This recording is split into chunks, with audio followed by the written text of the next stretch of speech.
Hello बच्चों, आज मैं आपको कक्षा 9वीं जिसका विषय है गणित, इसकी वर्कशीट नंबर 77 समझाऊंगी। ठीक है, जिसकी डेट है हमारे पास 25 जनवरी 2021। आज की वर्कशीट में हम चैप्टर नंबर 13 की रिवीजन करने वाले हैं, पृष्ठीय क्षेत्रफल और आयतन। ठीक है ना। तो कौन कौन सी वर्कशीट्स हमारी रिवाइज होने वाली है? 39 एंड 40, ये दोनों वर्कशीट्स आज इसके साथ हमारी रिवाइज हो जाएंगी। ठीक है, पहले मैं आपको वर्कशीट दिखा देती हूँ। देखो, क्वेश्चन नंबर 1 to 4 आपके पास यहाँ पर MCQ क्वेश्चन है। ठीक है, लेकिन हमारे को तो सॉल्व करके टिक लगाना पड़ेगा, डायरेक्ट आंसर तो इसका नहीं मिल पाएगा, है ना। उसके बाद क्वेश्चन नंबर 5 to 10 जो है वो आपके पास क्या है, पूरे आपको सॉल्व करने हैं अच्छे से। वर्कशीट थोड़ी सी लेंदी है, लेकिन स्टेप बाय स्टेप अच्छे से आप इसको समझोगे तो आसान वर्कशीट है। ठीक है, चलिए शुरू करते हैं। शुरू करने से पहले एक और चीज़ छोटी सी बताना चाहूँगी। आज की वर्कशीट के सॉल्यूशंस ना मैंने पहले ही लिख रखे हैं, किसी वजह से आज मैं ये वर्कशीट आपको वैसे नहीं समझा पा रही हूँ जैसे डेली समझाती हूँ। ठीक है, नेक्स्ट वर्कशीट आपको सेम वैसी ही मिलेगी, तो आज के लिए सॉरी। आज आप थोड़ा मैनेज कर लीजिएगा कि मैंने आपको सॉल्यूशन पहले से ही लिख रखे हैं, साथ के साथ नहीं लिख रही हूँ मैं। ठीक है ना, चलिए देखते हैं। क्वेश्चन नंबर 1 आपके पास है, कह रहा है यदि एक घन का विकर्ण की लंबाई 8√3 सेंटीमीटर है तो उसका संपूर्ण पृष्ठीय क्षेत्रफल होगा।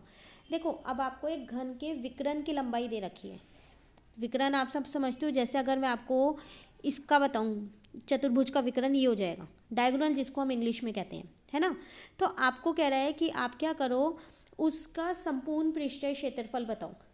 तो संपूर्ण पृष्ठीय क्षेत्रफल बताने के लिए मुझे पहले भुजा पता होनी चाहिए ना, तभी तो मैं उसका क्षेत्रफल निकाल पाऊंगी, क्योंकि उसका क्षेत्रफल होता है 6a², और a², a क्या है वहाँ, भुजा है। तो हम क्या करते हैं, उसकी भुजा कैसे निकालेंगे? देखो, तो मैंने ना वहाँ पर मान लिया कि उसकी भुजा की लंबाई जो है ना वो a है, और जो विकर्ण की लंबाई होती है ना उसका ये सूत्र होता है √3a, ये आपको याद करना पड़ेगा। ठीक है, अब आप देखो, विकर्ण की लंबाई तो ये होती है, लेकिन आपको क्वेश्चन में तो ये दे रखी थी 8√3, इसका मतलब ये दोनों तो इक्वल होंगी, है ना। तो हमने क्या किया, इन दोनों को इक्वल रख दिया। अब इस √3 से ये √3 कट हो गया, तो फाइनली ए मेरा यहाँ पर निकल गया 8 सेंटीमीटर। तो ए निकल गया ना 8 सेंटीमीटर, बस अब तो संपूर्ण पृष्ठीय क्षेत्रफल आ जाएगा। तो 6a² होती है ना, तो 6 ऐसे लिखा, ए की जगह 8 × 8 इंटू किया, और मेरा यहाँ पर क्या आ गया, संपूर्ण पृष्ठीय क्षेत्रफल आ गया। ठीक है, तो आप इसका 384 फर्स्ट में टिक लगा लीजिएगा यहाँ पर। ठीक है ना, चलिए सेकंड देखते हैं। कह रहा है यदि एक घन की प्रत्येक भुजा 50% बढ़ा दी जाती है तो उसके संपूर्ण पृष्ठीय क्षेत्रफल में वृद्धि का प्रतिशत होगा। देखो, पहले क्वेश्चन समझते हैं। आपसे कह रहा है आपके पास एक घन है, उसकी जो भुजा है ना वो आपने 50% से बढ़ा दी, मतलब जितनी भी पहले थी ना उसकी 50% बढ़ा दी आपने। ठीक है, आप कह रहा है कि बताओ फिर उसके संपूर्ण पृष्ठीय क्षेत्रफल में कितनी बढ़ोतरी आएगी, कितने प्रतिशत वो बढ़ेगा। ठीक है, तो चलिए देखते हैं इसको हम कैसे करेंगे। देखो, सबसे पहले मैंने माना भुजा की लंबाई जो है ना वो a है, क्योंकि मुझे भुजा की लंबाई नहीं पता। तो अगर उसकी भुजा जो बढ़ानी है 50% से, अगर बढ़ाने से पहले का क्षेत्रफल देखूं तो क्या होगा, तो संपूर्ण पृष्ठीय क्षेत्रफल आएगा 6a², यही आएगा ना। तो अब मैंने पता है क्या किया, घन की प्रत्येक भुजा 50% बढ़ा दी जाती है। अब मैंने इसको बढ़ा दिया, तो बढ़ाने का मतलब क्या है, ये तो रहेगा ही रहेगा, इसमें 50% और जुड़ जाएगा, यही है ना इसका मतलब। तो ए तो ऐसे ही रहेगा, अब उसमें उसका 50% जोड़ दो, तो 50% मतलब 50/100। ठीक है, 50 को और 100 को कट के तो 2 आ गया यहाँ पर, तो ये आ गया मेरा a/2। अब मैंने यहाँ पर हर एक जैसे करके इनको 3a/2 लिख लिया, लिख सकते हैं ना इसको, तो इसको मैंने लिख दिया 2a/2 इज प्लस a/2, है ना। इसमें 2 से ऊपर नीचे मल्टीप्लाई कर दिया तो आ गया ना 3a/2। चलिए, नई भुजा तो मुझे मिल गई। अब जब मुझे नई भुजा मिल गई तो ऐसा करते हैं, एक बार नया क्षेत्रफल भी निकाल लेते हैं। ठीक है, तो देखो, तो नया संपूर्ण पृष्ठीय क्षेत्रफल क्या आएगा, सूत्र तो वही रहेगा 6a², वो नहीं चेंज होगा। लेकिन अगर आप यहाँ पर देखो, अब की बार आपके पास a नहीं है, 3a/2 है नए वाले का, यही है ना। इसका स्क्वायर किया तो 9a² आ गया, ये 6 ऐसे ही लिखा है। अभी हमने ना इसको मल्टीप्लाई किया ना डिवाइड किया, ऐसे ही छोड़ देते हैं। ठीक है, अब हम करते हैं संपूर्ण पृष्ठीय क्षेत्रफल में वृद्धि का प्रतिशत, तो कितने % से इंक्रीज होगा। तो देखो, इसका एक सूत्र होता है, आप क्या करो ये देख लो कितना उसमें चेंज आया। तो चेंज पता कैसे चलेगा, जो नया वाला क्षेत्रफल है उसमें से पुराने वाले क्षेत्रफल को घटा दूंगी तो पता चल जाएगा, है ना। तो वही हमने यहाँ कर दिया। ये रहा, नए वाले क्षेत्रफल में से पुराने वाले को घटा दिया, ठीक है। और नीचे अपॉन में लिखते हैं जो ओरिजिनल होता है, ओरिजिनल मतलब जो पहले का होता है। तो पहले मेरा था 6a² और मल्टीप्लाई 100 क्योंकि परसेंट में निकालना है, ठीक है ना। चलिए आगे देखते हैं। अब यहाँ पर आपको वो कह रहा है कि आपने पता है क्या किया, हमने यहाँ पर क्या किया, इसको कट कर लिया, इसको भी और इसको भी, ठीक है ना। तो 3 9 जा 27, 2 ऐसी है, ये 6a² ऐसी है, इसके नीचे कुछ नहीं था तो 1 लिख दिया, ये 6a² ऐसी है, मल्टीप्लाई 100, ठीक है। अब देखो, अब फिर यहाँ पर हर बराबर नहीं है तो मैंने क्या किया, हर बराबर कर लिए। और एक और चीज़ देखो आप यहाँ पर, जब ये नीचे से ऊपर जाएगा तो पलट जाएगा, क्योंकि जब 2 बार अपॉन होता है तो जो नीचे वाला नंबर होता है जब वो ऊपर जाता है तो वो पलट जाता है, यही होता है ना। तो चलिए मैंने यही कर दिया, देखो। तो देखो पहले मैंने हर बराबर किए तो 27a² माइनस 12a² आ गया, अपॉन में 2 ऐसी है, ये नीचे से ऊपर आ गया। अब मल्टीप्लाई का 100 ऐसी है, ठीक है। अब 27 में से 12 गए तो 15, a² ऐसी है, 2 ऐसी है, और ये सब ऐसे ही लिखा है, ठीक है ना। अब देखो मैंने इसकी कटिंग कैसे की है वो मैं आपको यहाँ दोबारा करके बता देती हूँ ताकि आपको कोई कन्फ्यूज़न ना हो।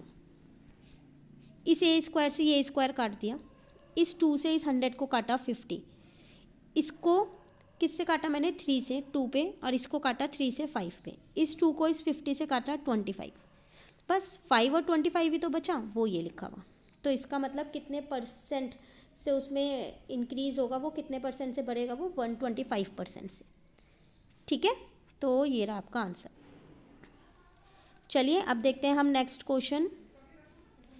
तो क्वेश्चन नंबर 3 आपसे कह रहा है एक घनाभ का संपूर्ण पृष्ठीय क्षेत्रफल, अब घनाभ की बारी है यहाँ, घनाभ का क्षेत्रफल दे रखा है, कह रहा है यदि उसकी विमाएँ मतलब कि उसकी जो लंबाई चौड़ाई और ऊंचाई है वो दे रखी है, लेकिन अनुपात में दे रखी है 4 2 1 में, तो फिर उसकी लंबाई क्या होगी। आपको सिर्फ लंबाई निकालनी है, चौड़ाई और ऊंचाई नहीं निकालनी है।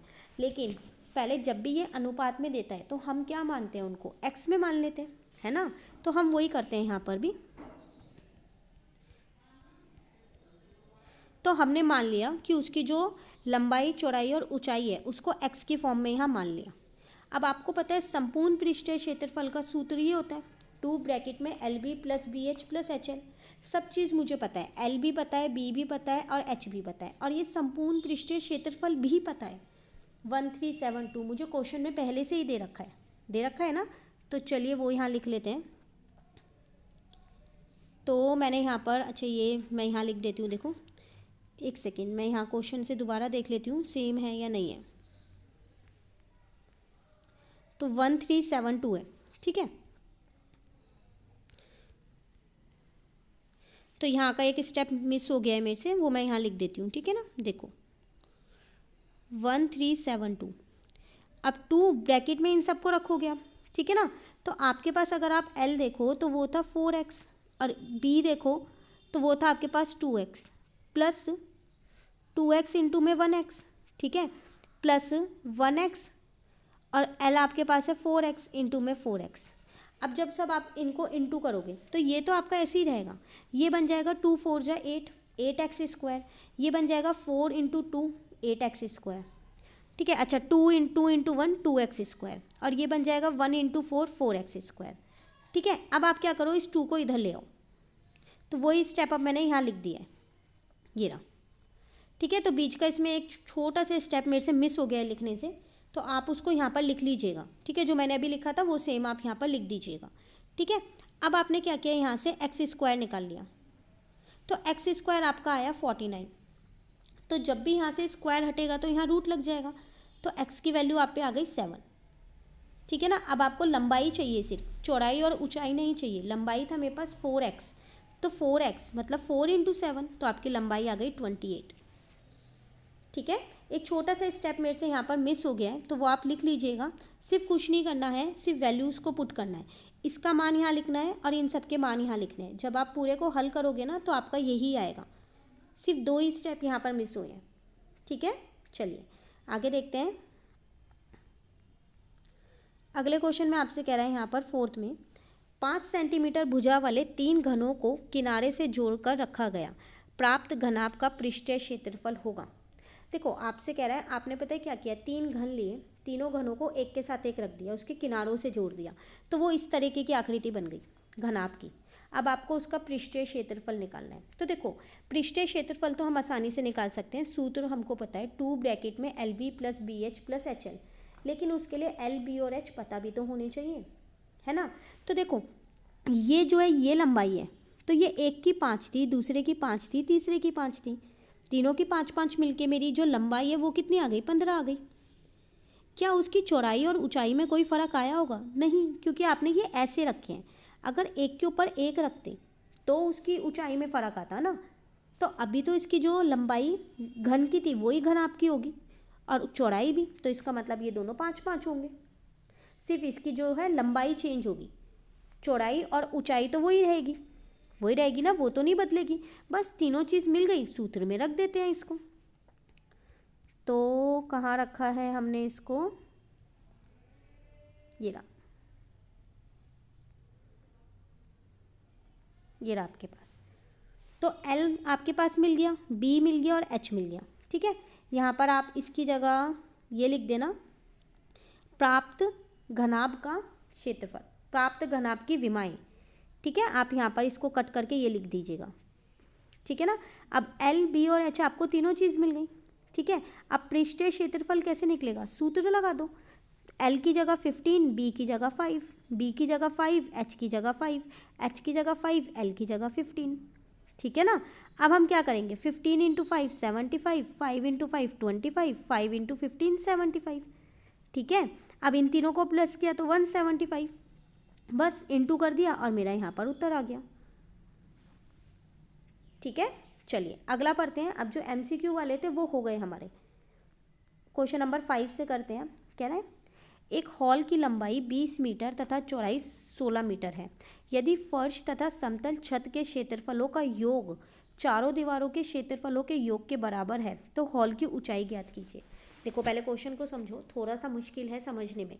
कह रहा है आपको एक हॉल है आपके पास, हॉल आप सब समझते हो, कोई भी एक रूम बड़ा सा, ठीक है, उसकी लंबाई और चौड़ाई दे रखी है। इसका मतलब आपको ना उसका L और B दे रखा है। अब आपसे कह रहा है कि यदि उसी हॉल के फर्श की और छत की, इन दोनों के क्षेत्रफल को जोड़ दूं मैं, फर्श के किस किस के जोड़ना है, फर्श के और छत के, इनके क्षेत्रफल को जोड़ूंगा तो वो किसके बराबर है पता है, जो उसके वो जो हॉल है ना उसकी जो चारों दीवारें हैं उसके क्षेत्रफल के बराबर है। तो 4 दीवारों का क्षेत्रफल क्या होता है आपके पास, तो मैं यहाँ फिलहाल 4 दीवार लिख देती हूँ, इसके क्षेत्रफल के बराबर है।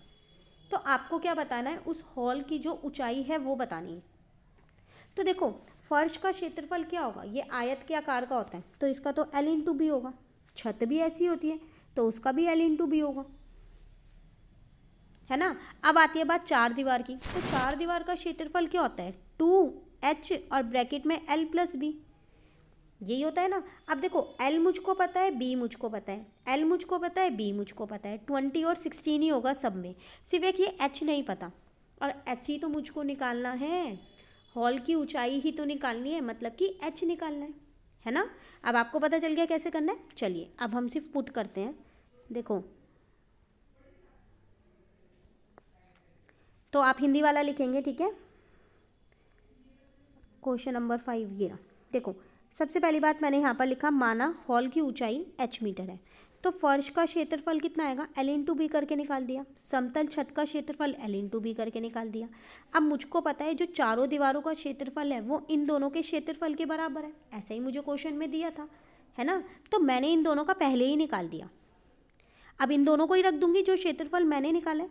तो 4 दीवार का क्षेत्रफल ये होता है और उन दोनों का क्षेत्रफल ये था, इन दोनों का जोड़ा तो ये आया, ठीक है। L की जगह यहाँ L रख दिया और B की जगह B रख दिया, H नहीं पता ऐसे ही छोड़ दिया, ठीक है।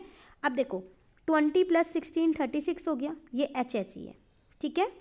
अब 2 × 36 72 हो गया, H ऐसी है, ये 72 मल्टीप्लाई का इधर आके डिवाइड का आ गया तो H आ गया मेरा। इसका मतलब हॉल की ऊंचाई मेरे पास कितनी आ गई है, हॉल की ऊंचाई आ गई मेरे पास 8.88। आप चाहो तो इसको राउंड करके भी लिख सकते हो, ठीक है। चलिए क्वेश्चन नंबर 6 समझते हैं।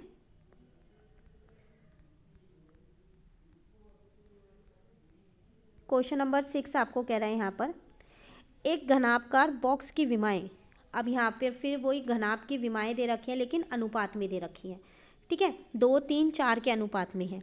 इसे 4 रुपये तथा 4.5 रुपये प्रति वर्ग मीटर की दर से एक कागज से ढकने की कीमतों का अंतर 416 है, तो बॉक्स की विमाएं ज्ञात कीजिए। देखिए पहले क्वेश्चन समझिए, आपसे कह रहा है आपके पास एक घनाभकार बॉक्स है, ठीक है, उसकी विमाएं तो आपको दे रखी है लेकिन अनुपात में दे रखी है। अब आपने पता है क्या किया, इस बॉक्स को ना एक कागज़ से ढक दिया, तो ढकने के कुछ पैसे तो लगेंगे जब आप वो कागज़ लोगे तो, ठीक है। हर बार तो पता है क्या होता है, एक ही हमारे को जो है वो दे रखी होती है कीमत और उससे हम इंटू कर देते हैं क्षेत्रफल को, तो हमारा कुल व्यय आ जाता है। लेकिन यहाँ पर हमारे को 2 दे रखी हैं कीमत, एक 4 रुपये और एक 4.5 रुपये, और आपसे कह रहा है इन दोनों के बीच का जो अंतर है, इन दोनों की कीमतों के बीच का जो अंतर है वो है 416। तो बॉक्स की विमाएं बताओ। तो देखो थोड़ा सा मुश्किल क्वेश्चन ज़रूर है, लेकिन आप जब सॉल्यूशन देखोगे ना तो आपको लगेगा ये बहुत आसान था। देखो सबसे पहली बात, हिंदी वाला आप यहाँ लिखिएगा, ठीक है। माना लंबाई मान ली मैंने, चौड़ाई मान ली और ऊंचाई मान ली, तो पृष्ठीय क्षेत्रफल तो मैं निकाल सकती हूँ, मुझे तीनों चीज़ें पता है, लंबाई चौड़ाई और ऊंचाई। एक्स की फॉर्म में आएगा लेकिन आ जाएगा, है ना। तो वही मैंने यहाँ पर सूत्र लिखा, एल की जगह एल लिख दिया, बी की जगह बी, फिर एल की जगह एल, बी की जगह बी, बी की जगह बी और एच की जगह एच, फिर एच और एल लिख दिया, ठीक है। अब 2 × 3 किया तो 6x²। कई बच्चे इसको सिर्फ 6x लिख देते हैं, नहीं बेटा ये गलत होता है। जब आप डिजिट को इंटू कर रहे हो संख्या को, तो जो x है उसको भी तो इंटू करोगे ना, तो इसलिए 6x² आएगा, ठीक है। 3 × 4 12 तो 12x², 4 × 2 8 तो 8x², इन तीनों को प्लस किया तो 26x², ठीक है। इंटू करके मेरा यहाँ पर क्षेत्रफल आ गया। अब आप एक चीज़ याद करो, जब आपको कुल व्यय निकालना होता था तो आप क्या करते थे, इस क्षेत्रफल को जो प्रति मीटर की कीमत होती है, प्रति वर्ग मीटर की, उससे गुना करते थे, यही करते थे ना, तब आपका कुल व्यय आ जाता था। वही हम यहाँ कर देते हैं, बस यहाँ 2 कीमतें दे रखी हैं। तो पहली कीमत थी 4.50, इंटू में क्या कर दिया क्षेत्रफल। अब दोनों कीमतों का अंतर था ना, इसलिए यहाँ माइनस लगाया, दूसरी कीमत लिखी और यहाँ क्षेत्रफल लिख दिया, और इन दोनों का अंतर मुझको दे रखा था 416 दे रखा था ना। तो ये ATQ का मतलब है क्वेश्चन के अनुसार, तो आप यहाँ लिखना क्वेश्चन के अनुसार, ठीक है। अब देखो इसको इससे इंटू किया तो 234x² आया, इसको इससे इंटू किया तो 208x² आया, 416 ऐसी है। इस 234 में से 208 माइनस किया तो 26 आ गया, बस 26 को नीचे ले आई मैं, डिवाइड करके मेरा x² आ गया। अब मैं x तो निकाल ही सकती हूँ, यहाँ से स्क्वायर हटाया तो यहाँ रूट लग गया, x मेरा आ गया 4। मुझे उसकी विमाएं बतानी थी, है ना, L, B और H, तो तीनों बता देते हैं। देखो कैसे निकालेंगे, तो लंबाई आपकी ये रही, चौड़ाई ये रही और ऊंचाई ये रही। 2x थी, x की जगह x का मान रख दिया, 3x थी चौड़ाई, x की जगह x का मान रख दिया, 4x थी तो x की जगह x का मान रख दिया, तो ऊंचाई आ गई, ठीक है। तो ये क्वेश्चन देखने में मुश्किल था लेकिन करने में बहुत आसान था। चलिए क्वेश्चन नंबर 7 देखते हैं। क्वेश्चन नंबर 7 में आपसे यहाँ कह रहा है, एक स्विमिंग पूल की लंबाई 20 मीटर, चौड़ाई 15 मीटर और गहराई 4 मीटर है। ₹12 प्रति वर्ग मीटर की दर से इसकी दीवारों तथा फर्श पर पेंट करने की कीमत ज्ञात कीजिए। देखो आपसे कह रहा है एक स्विमिंग पूल है, उसकी लंबाई चौड़ाई ऊंचाई तीनों दे रखी है। अब आपको ना उसको पेंट करना है, उसकी दीवारों को और किसको, फर्श को। अब कैसे करोगे, दीवारों और फर्श का क्षेत्रफल निकाल लो। आपको यही बताना है ना पेंट की कितनी कीमत होगी, आपको 1 मीटर स्क्वायर की दे रखी है 12, तो आप उसके दीवारों का और फर्श का क्षेत्रफल निकाल लो। जितना भी क्षेत्रफल होगा उसको 12 से गुना कर देंगे, तो फिर हमारे को पता चल जाएगा कि उसके पेंट की कुल कीमत क्या होगी। यही करेंगे ना, और तीनों चीज़ पता है हमें, L, B और H, कुछ निकालने की भी ज़रूरत नहीं है L, B और H में से, ना ही कुछ मानने की ज़रूरत है। तो चलिए देखते हैं कैसे किया हमने इसे।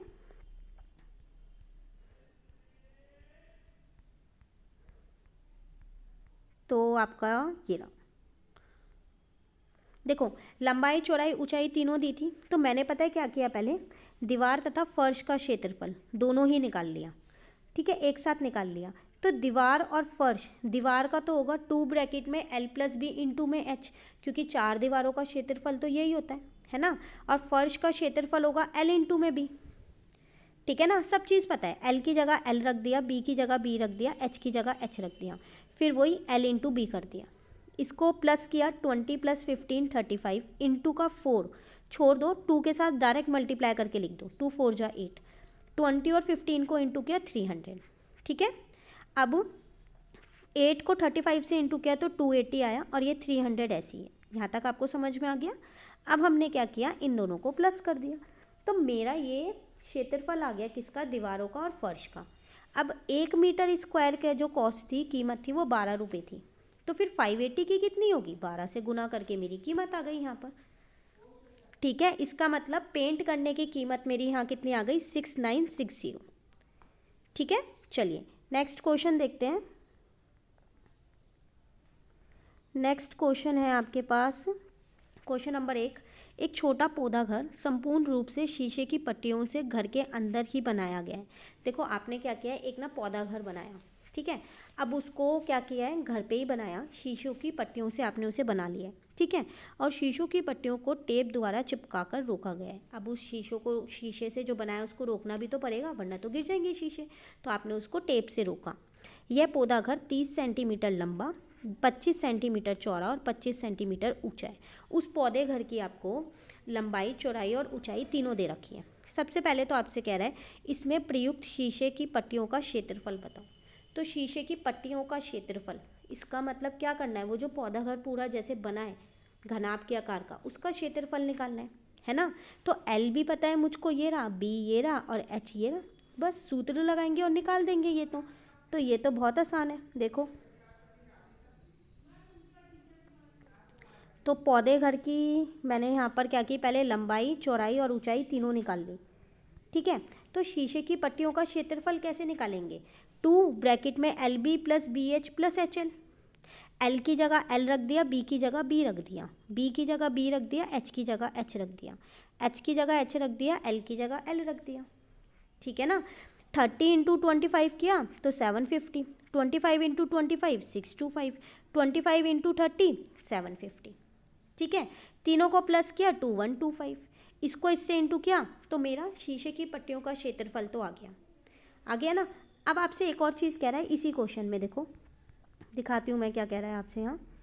यहाँ पर आपसे कह रहा है सभी 12 किनारों के लिए कितनी टेप की आवश्यकता होगी। तो देखो आपको पता है कि घनाभ में 12 किनारे होते हैं। अब आपको ये बताना है कि उस पर कितनी टेप लगेगी, उसकी आवश्यकता, कितनी टेप की आवश्यकता होगी वो बतानी है।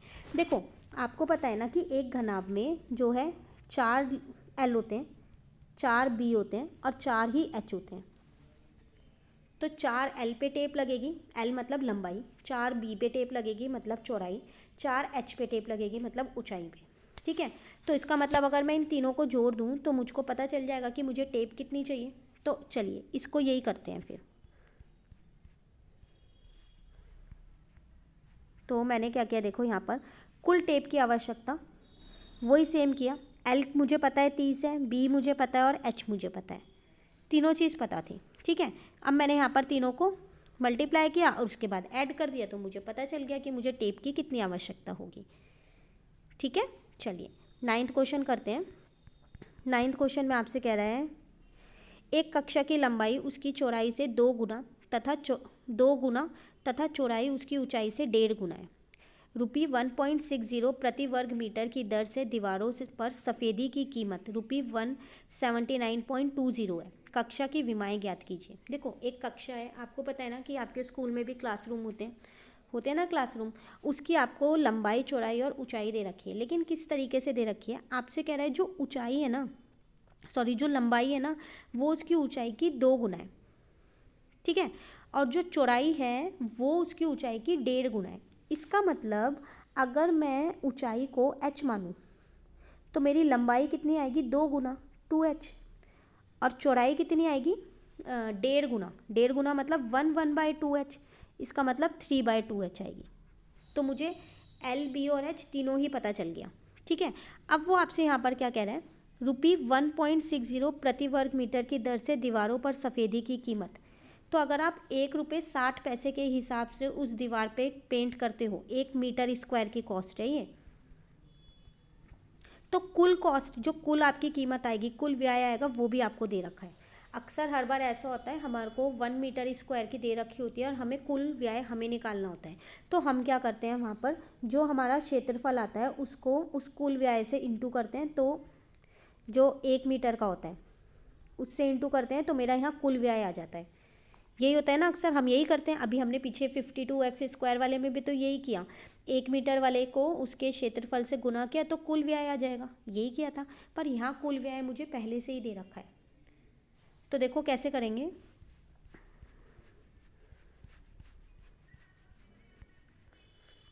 देखो सबसे पहले मैंने कक्षा की ऊंचाई, लंबाई, चौड़ाई तीनों ही मान ली, जो अभी मैंने आपको पीछे बताया था।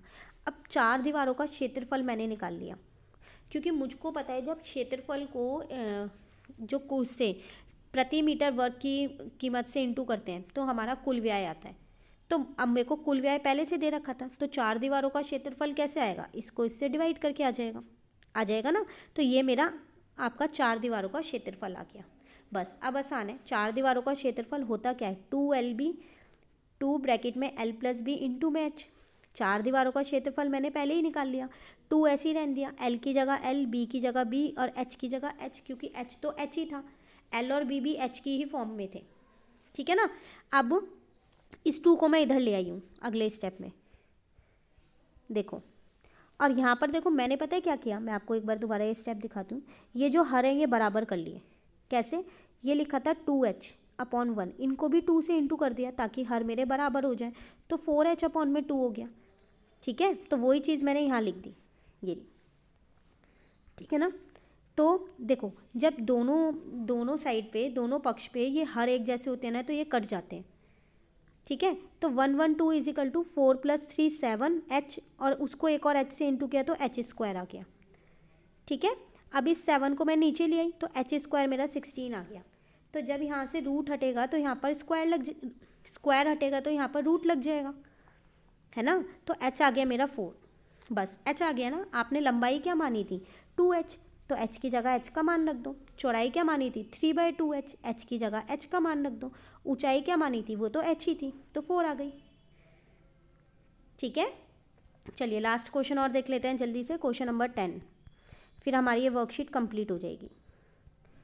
एक घनाभ की लंबाई, चौड़ाई तथा ऊंचाई का योग। अब आपको कह रहा है एक घनाभ है जिसकी लंबाई, चौड़ाई और ऊंचाई, उन तीनों का योग दे रखा है। योग मतलब उन तीनों को जोड़ोगे तो ये दे रखा है। यदि इसके विकर्ण की लंबाई, अब यहाँ पर घनाभ के विकर्ण की बात कर रहा है। अभी हमने ऊपर क्वेश्चन नंबर 1 में घन के विकर्ण की बात की थी, है ना। यदि इसके विकर्ण की लंबाई 11 सेंटीमीटर है तो घनाभ का संपूर्ण पृष्ठीय क्षेत्रफल निकालो। तो देखो संपूर्ण पृष्ठीय क्षेत्रफल निकालने के लिए आपको L, B और H तीनों चीज़ें पता होनी चाहिए, लेकिन हम उसके बिना ही निकाल लेंगे। कैसे निकालेंगे, देखो जैसे कि आपको पता है ना कि अभी हमने घन के विकर्ण का एक सूत्र किया था, ऐसे घनाभ का भी होता है। तो देखो घनाभ के विकर्ण की लंबाई पता है आपको क्या होती है, ये उसका सूत्र है, आपको याद करना पड़ेगा, L² + B² + H²। ठीक है, अब घनाभ के विकर्ण की लंबाई तो पहले से ही 11 दे रखी है, = में मैंने ये सूत्र ऐसे ही रहने दिया। अब दोनों साइड मैंने क्या किया, स्क्वायर कर दिया, इसलिए मैंने स्क्वायर किया ताकि ये रूट हट जाए। तो 11 का स्क्वायर किया तो 121, और इस पूरे का स्क्वायर किया तो रूट हट गया, तो यही रह गया बस। चलिए इसको फिलहाल यहीं छोड़ देते हैं, अभी ये बाद में काम आने वाला है। अभी हमें एक और चीज़ दे रखी है, L + B + H जो है, इन तीनों का योग जो है वो 19 है, ये मुझे दे रखा है। अब मैंने पता है क्या किया, एक आइडेंटिटी लगा दी A + B + C के होल स्क्वायर की। याद है ना आपको, हमने चैप्टर नंबर 2 में की हुई है ये, A + B + C का होल स्क्वायर। ठीक है, क्या होती है वो, A² + B² + C² + 2AB + 2BC + 2CA, यही होती है। चलिए अब हमको जो जो पता है ना उसका मान रख लेते हैं। देखो ये तो मुझे क्वेश्चन में ही पता था, इन तीनों का योग 19 है, तो ये 19 का स्क्वायर हो गया। इन तीनों के स्क्वायर का योग मैंने अभी निकाला है 121, तो वो मैंने यहाँ पर रख दिया, और इन तीनों में से मैंने 2 को उपनिष्ठ कर लिया। ठीक है, अब ये 19 का स्क्वायर 361, और ये 121 इधर लिया ही माइनस का हो गया, ये ऐसे ही लिखा है।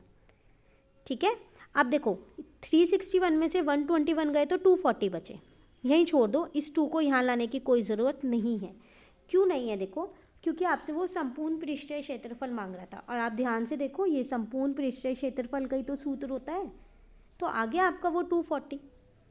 ठीक है ना, यहाँ पर इसके साथ में सेंटीमीटर स्क्वायर और लगा दीजिएगा, ये मैं भूल गई थी लगाना। ठीक है, तो ये थी आप पे आज की वर्कशीट। थोड़ी दिक्कत आपको होगी ज़रूर समझने में आज, क्योंकि मैंने सॉल्यूशंस पहले से ही लिख रखे हैं। एक्चुअली मैं घर पे नहीं हूँ, आज बाहर हूँ, तो वर्कशीट आपको देनी बहुत ज़रूरी थी ताकि आप लोग अपना काम कर सको, इसीलिए मेरे को ये वर्कशीट ऐसे बनानी पड़ी। नेक्स्ट टाइम से जैसे हम वर्कशीट्स करते हैं वैसे ही करेंगे नेक्स्ट वर्कशीट। ठीक है, अब मैं आपको एक बार सॉल्यूशन दिखा दूँ जल्दी से। देखो, सिर्फ एक दिन के लिए आप मैनेज कर लो, नेक्स्ट वर्कशीट पक्का आपको वैसे ही मिलने वाली है। देखो, ये है सॉल्यूशन 1 आपका, ये 2 है,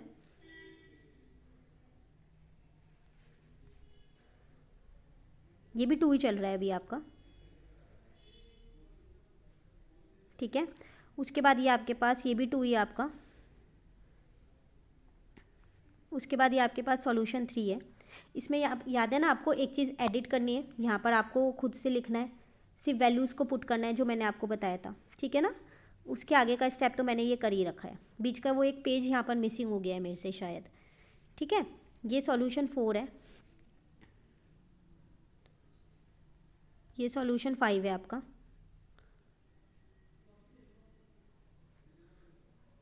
ये पूरा है। ठीक है, फिर ये सॉल्यूशन 6 है आपके पास,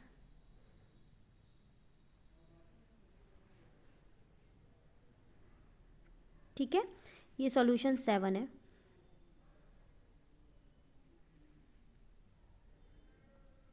ठीक है, ये सॉल्यूशन 8 है आपके पास,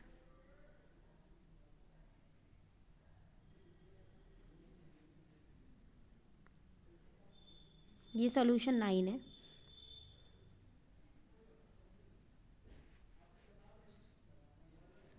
अभी और है नीचे इसके, बस ये सॉल्यूशन 10 लास्ट है आप में, ये रहा।